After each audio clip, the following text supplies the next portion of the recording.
Welcome to the channel, ladies and gentlemen. Today I'm going to show you how to delete a Poppo Live account. Okay, ladies and gentlemen, first thing we need to do is open the Poppo Live app on your mobile device and sign in with your current credentials. Ensure that you have a stable internet connection as well. Tap your user profile icon. This is typically located on the top left or the bottom right corner of the home screen. Of course, it'll vary depending on the device you're using. Now go ahead and open your personal profile page. Within this profile menu, locate and select settings or account settings. This will open your account management dashboard.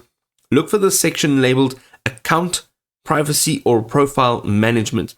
Again, this will vary depending on which device you're using, between an iPhone and an Android. So then you need to go and look for delete account or cancel account, and it's usually found at the bottom of this account settings page. Follow the on-screen verification prompts.